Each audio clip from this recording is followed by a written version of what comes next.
Đừng có bám uống. Thả nước á, thả xuống mấy ngày mà hôm nay đi lấy nó về. Đi chân trâu ăn quả dâu về đau bụng. Thế đây. Đâu?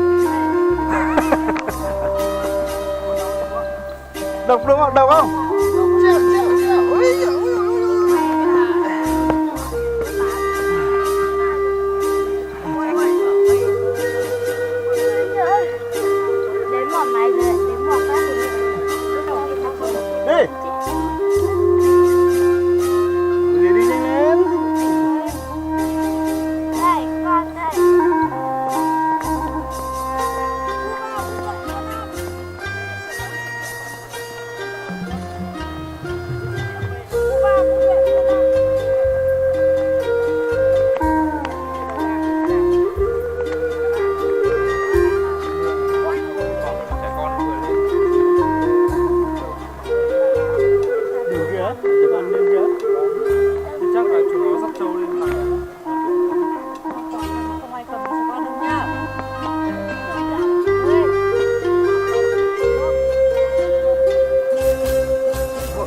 Làm gì trên kia lâu thế nhỉ?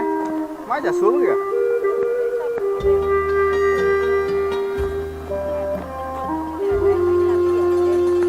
Nó đang đông quá kìa, anh cũng định nó vắng vắng có một đôi đấy thì mình mượn được, bây giờ nó đông từ kia.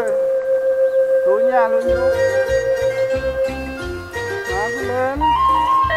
Thế này, em cả chạy được lên cái đồi này nhỉ? Đi phi xe máy chỗ này ghê nhá.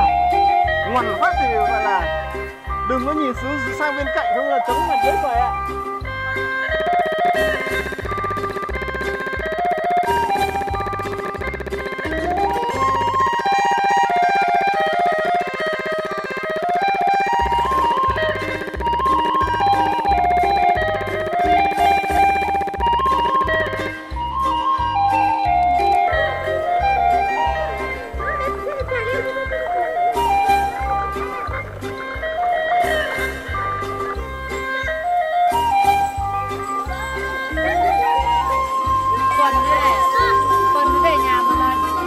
Xa không? Ai đưa đi?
Nói đi kinh đi xem nào, chả hiểu gì cả.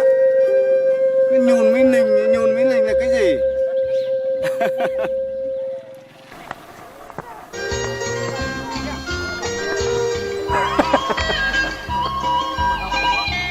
Độc đúng không? Độc không?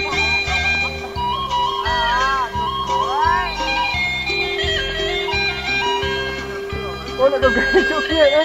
Đấy, chạy chỗ kia với con kìa. Không đi xuống đây mình nhìn lại không ghê lắm. Nhìn xa thế thôi. Có anh nhỉ?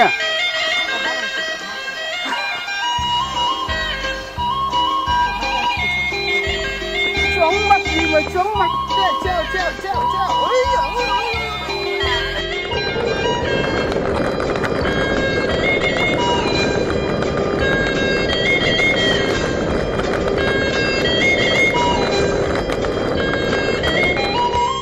ơi.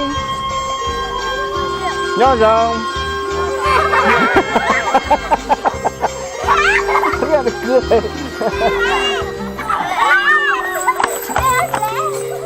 Đây là các cháu đang chơi gì đấy? Đang chơi gì đấy cháu? Đây là đang chơi gì đây? Không biết à? Thế cháu đi học lớp mấy?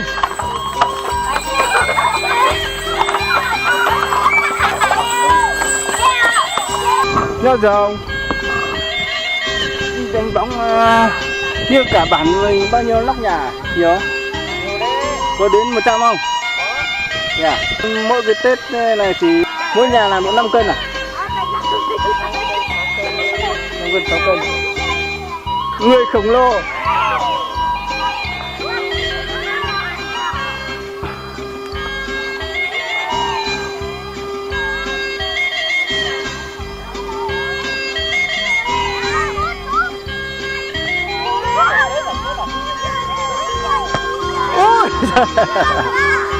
Chơi quay chơi gì đấy?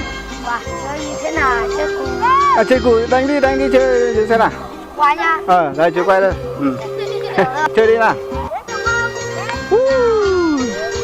Thế cái nào chết trước là thua à?